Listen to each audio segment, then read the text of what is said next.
There's this Twitter account that I follow called Antifa Watch. They do pretty much what their name suggests. And I noticed yesterday that they put this tweet out. There was some sort of hostage situation, and one person is dead at the home of the black supremacist communist organization known as the Black Hammer in Fayetteville, Georgia. The attached images are of a Facebook stream by Gazi Kodzo titled Still Outside with the Feds, and a post saying, "They killed my son." The news article linked, however, said that the man who was found dead at the location was not killed by the police, as Kodzo's post suggested, but instead was self-inflicted. Before we get into the details of this specific event, though, we've got to talk about that black supremacist communist organization, the Black Hammer, and its leader, Gazi Kodzo. I think I might have spoken about these guys before, maybe in the context of Chaz. They weren't a part of Chaz, but they've also tried to set up similar communes several times over the years. In any case, let's go back to the beginning. Gazi Kodzo's legal name is Augustus Claudius Romain Jr., and despite the Black Hammer only being formed in 2019, this guy's been around for a long time under the YouTube name Smiletone. The Smiletone YouTube channel has been rebranded to fit the current Black Hammer project, but if you scroll back far enough, there's content from as early as 2014 dealing with racial and social justice.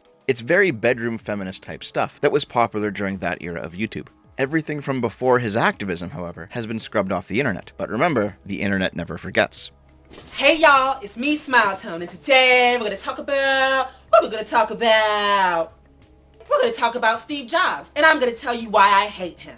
Reason number one is he's a modern day Wizard of Oz, okay? He promises you guys that he has all the answers and all the best technology, but behind all that smoke and mirrors, he's nothing but an idiot selling to idiots. Yeah, before getting into politics, this guy tried to basically do whatever he could to get YouTube fame, including talking about tech or video games or whatever else, as well as crossovers with other normie-type YouTubers to try and grow his audience. Hey guys, what's up? We're the Wing Girls, as you know, and we've got a special guest today. It's Smiletone! Hey Isn't he cute? Man, you can just see in his eyes as he's doing this. This will be the one that goes viral. This will be the one that makes me famous. It should come as no surprise to anybody that his pre-activist employment also included things like modeling and television. She was like, you know what, I really want you to still work with me, because the reality show had it aired and it had a couple episodes, but then it got canceled. And then she was like, I really want you to stay here, whatever. So I started working with her. I started getting connections, whatever, being a modeling agent. But bitch, I was a fab modeling agent. I was a bitch. Yep, that's him with Jussie Smollett. Probably where he got the idea to be a professional race grifter. And yes, he's basically a carbon copy of Chris Tucker in Fifth Element. Ooh, all night long. All night long. All night. Ooh. My parents and family always said I can become a comedian. So I was like, let a girl tell a joke. Let a girl tell a joke or two, bitch. Yeah, I don't think this is an act. He's always been like this as far back as I can search. Back in 2016, Sargon did an hour-long deep dive into Gazi Kodzo's early activist days, after that normie YouTuber period, but before the Black Hammer stuff. It's still up on Sargon's original channel, not the Lotus Eaters channel, but original Sargon. And if you want to pause this video and watch it before coming back, you can. It's certainly worth it. I'll just give you the TLDR of this period of Kodzo's life because, yeah, it's an hour worth of stuff. During this period of his life, Gazi Kodzo is a black separatist, revolutionary communist, and member of the African People's Socialist Party. His previous attempts at getting big on the internet had gone bust, but the racial stuff seemed to get a few more clicks, so he stuck with it in a desperate attempt to try and fill the hole in his soul that he blamed all white people for creating. All of his old, non-racial activist content has been purged off the internet. The Smiletone's name is, at this point, dead and buried, and his YouTube channel is filled with such amazing insights as, is being gay anti-pro-black? First and foremost, y'all know I don't go by gay, I go by same-gender loving. If you don't understand why, go look at my video. I'm not gay. Let's talk about Latinos. Colonialism pits colonized people against each other, right? Divide and conquer is the Europeans' rule, right? Divide and conquer is the Neanderthals' Tom's main rule. I don't trust Caitlyn Jenner. My ancestors are telling me not to trust this cave Becky, Caitlyn Jenner. Sorry, girl, but by the political views that I've gotten from you, from your interviews, you are giving me very Ann Coulter tease right now, girl, and it's quite threatening and triggering, okay? These interracial relationships are out of control. You be dipping into this blue cheese dressing, blue cheese dressing because their skin complexion, the white with the blue veins, blue cheese dressing. You be dipping into that. And then when, Miss Elizabeth Samantha Rutabaker decides to kick your black behind out her house, you go running to who? Your black mama. And, I probably can't say this one, or I'm gonna get yeeted off YouTube. Talking about, well, if black people didn't listen to that kind of music, and if black people talk this way, black people walk this way.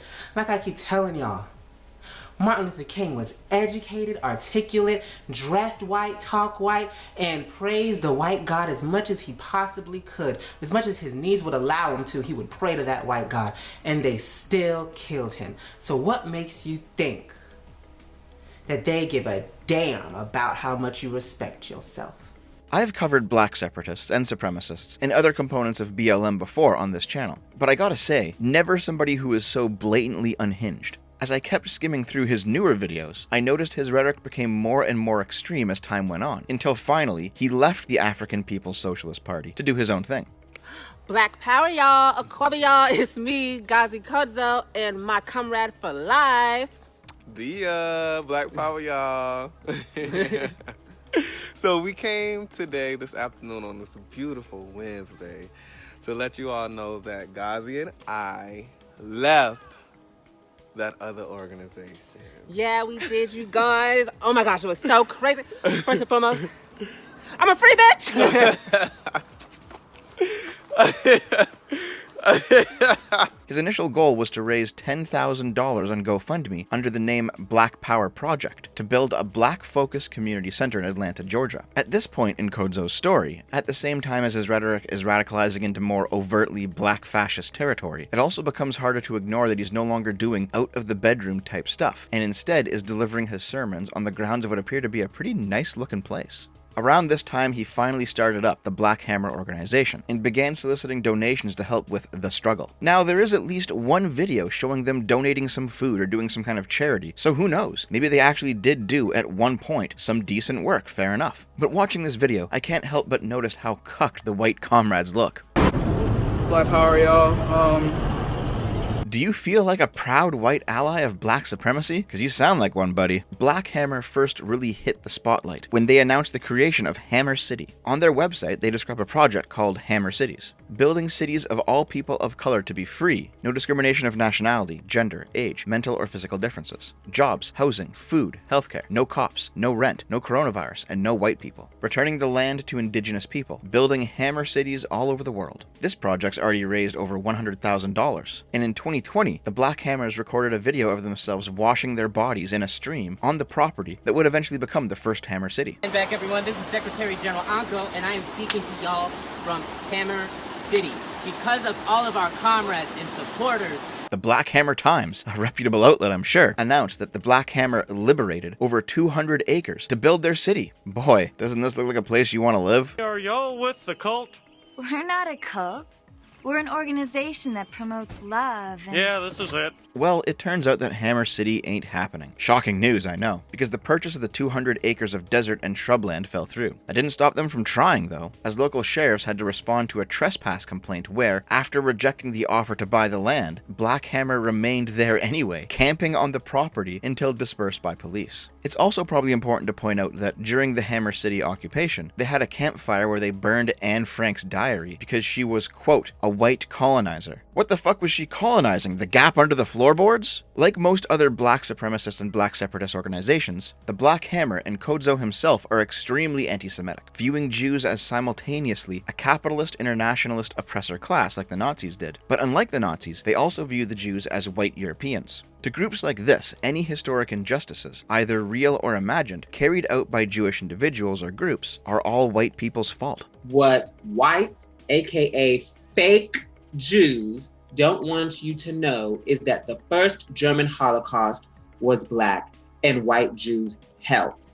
And this is what it is. After the failure of Hammer City, word began to spread from the people who were leaving the Black Hammer about what actually happened there. They had no food and only stream water to drink, which turned out to not be all that drinkable. Several Black Hammer members became sick after attempting to burn mugwort for warmth, getting poisoned by the smoke instead. And when they finally retreated from the site, the landowner found a half-completed bridge, a handful of screws that were scattered across a road, presumably dropped accidentally, and shell casings from target practice. There was never any city, and to this date, who knows where the money went. Upon returning to Atlanta, Kodzo became more deranged after the failure of Hammer City to materialize. He began began to implement communist struggle sessions, where individual members were singled out for public self-degradation regarding how they caused Hammer City to fail. Kodzo began experimenting with microdosing drugs, both himself and other individuals living at the compound, which was really just his rather large house in the suburbs. Black Hammer members were pressured into dipping into their savings and donating their plasma for the struggle. The group quietly fell apart during 2021, after all of the media and internet attention had moved on, and one former member told the Daily Beast she wasn't allowed to leave the group and had to pull a knife in order to force her way out. At this point, just looking at it from the outside, the Black Hammer sounds like a cult. In fact, I did that video on Yvette Filarka like 5 years ago, and she did this exact same stuff too. All of these Antifa or commie or anarchist or whatever groups, they seem to follow the same pattern. They entice young people to abandon their families and invite them to come live free of charge at these revolutionary locations, which turn out to be houses owned by the cult leader, where they are then put to work and prevented from leaving. As Black Hammer continued to deteriorate, Kodzo shifted focus. He began recruiting homeless people to replenish his ranks, with a special focus on homeless teenaged young men, which brings us to the story that I started this video with. Did he take his own life? No, he would never. He would never do that. He would never. They came in there, guns blazing. They came in there. They had all their guns and everything. They had all their guns and everything. I told them, put it down, put it down. It seemed like, they've never gotten a car like this before, so they just got it. They just wanted to, this whole thing is lined up, lined up, lined up, lined up. The person that called the police that we were moving from the home, I tried showing them a video of him. We have a video of him with a knife, flaring it around, coming at my assistant. And I said, we were moving him from the home. We were about to drop him by the train station, and this occurred. And so from that spiraled this, and then this, and now we're out here.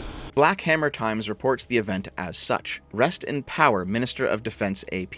In a targeted attack by the Fayetteville Police Department, SWAT, and the FBI on the headquarters of the Atlanta chapter of the Black Hammer Party, Black Hammer's Minister of Defense, AP, was shot and killed. One of the most luminous, bright, charismatic, real, humble, and inspired young people in Atlanta and in the world, AP was killed by the colonial state. He was 18 years old. And today, they published their tell-all. On the morning of Tuesday, July 19th, 2022, the Fayetteville Police Department, SWAT, and the FBI ambushed the Atlanta headquarters of the Black Hammer Party. By the end of the day, one hammer was shot and killed by the police. His name is AP, our party's Minister of Defense, and he was 19 years old. Come on, guys, at least get the age right. That morning, the hammers were descended upon by the Fayetteville Police Department and SWAT, who over loudspeakers told everyone to come outside. One comrade was out walking the dog and got tackled by police. Okay. Everyone came outside of the house except the Minister of Defense, AP. The hammers called to him, tried to get him to come out, but police said they'd go in and sweep the house. This ambush came from a call from someone from the streets that was being sheltered in the house and was starting the work of housing, feeding, and clothing the homeless. When he realized he wasn't down with the mission of serving our poor black and brown people during a worldwide food shortage, record unemployment, and more, he was asked to leave the house since it's a home for homeless revolutionary leaders and comrades. He became belligerent. It was then that he made a phone call, putting the lives of homeless men and women in danger. By AP, they're referring to Amonte T. Ammons, who had killed himself within Kodzo's house. What actually went down was, something like a dozen Black Hammer members were living with Kodzo when the police received a 911 call from the location. A whisper across the line told the dispatcher that they had been kidnapped and to send police. The police told everyone to come out and then discovered Ammons' body. We still don't know if it was Ammons who made the call or if he truly did kill himself, but we do know that it wasn't the cops who shot him because the cops didn't actually go into the house. A bomb robot did, and the robot discovered the body. During this standoff, Kodzo reaffirmed what we all already knew. At the end of the day, there's still breath in my body. I still run an amazing revolutionary party. Our community is effing with us, and now all these news channels are going to want to interview us, and we are going to get to communicate about all the great work that we are doing here. So, this is great. At the end of the day, this is a great moment. Right, comrade? This is a great moment. A moment where, our voices will be amplified and our mission and cause will be informed. This is about fame for him, his recognition, his standing. He delusionally believed this was going to be the springboard to his next time in the spotlight. Instead, he was charged with conspiracy to commit a crime, false imprisonment, kidnapping, aggravated assault, gang activity, and aggravated sodomy. Another Black Hammer member, Xavier Hakim Rashin, was hit with the same charges, minus the sodomy. It seems to be the case, based on the knowledge available right now, that Kodzo was butt-fucking the young homeless men he was recruiting. Though nowadays, Kodzo is 36 years old, and man, those drugs are making him look like a hard 36. His social media posts show him spending Black Hammer's donation money on leisure trips with his 3 adopted sons. These are 3 homeless black youth that Kodzo has taken in. He calls them his sons, but he uses them for sex. One is 16, one is 18, that's the one who shot himself, and one is 21. Kodzo has no problem flaunting the fact that he has expanded his cult with young boy toys. You know, this young kid was sleeping on the bench at that train station, and I woke him up. And I said, you know, get up. And wake up, and I was like, do you want to come home with us, or whatever? And he just saw this strange gay man, and he was like, no. Which he's supposed to do, you know, stranger danger, stranger danger, stranger danger. And so, there you have it. The brief rise and fall of Augustus Claudius Romain Jr., aka Gazi Kodzo, and his revolutionary black separatist, communist, neo-fascist cult, the Black Hammer. It didn't have to be this way, you know? He could have just remained Smiletone. He didn't need to get into socialism and then try to build a commune and then end up running a cult out of a crack shack where he fucked teenage boys. He was a sissy, foppish gay guy as Smiletone, sure, but there was some personality there. His content was positive, it was cheery. He clearly had inroads into where he wanted to go in show business. He didn't have to degenerate into whatever the fuck this is. It's me, Gazi, the Commander-in-Chief of the Black Hammer Organization. Land back! Land back! Land back! Land back! Probably the funniest bit of all is that he took the group's name from the 1967 book, The Black Hammer, which describes the intersection of the Soviet agenda with the civil rights movement of the 20th century. Presumably, he didn't actually read the book, because it's written from the white nationalist perspective, deriding the civil rights movement as communist subversion. Or maybe he thought he was reclaiming the idea, who knows. The point is, Kodzo's going to pound you in the ass prison for a long, long time, and this will likely be the last we see of the Black Hammer. Usually, these various revolutionary cells that want to overthrow liberal democracy don't make it this easy to criticize them, but hey, I don't mind having my work cut out for me sometimes. I will say though, don't fall into the trap of believing that these people aren't leftists, or are somehow unique among the various Antifa cells. They might be speedrunning the pipeline of confused college kid, to socialist activist, to black bloc revolutionary, to neo-fascist, land-back racial supremacist, cultist rapists, but this is a natural progression that people within these spheres go down. It usually takes them decades, not years, but still, this is the endpoint for every Antifa goon who doesn't get pulled out and de-radicalized.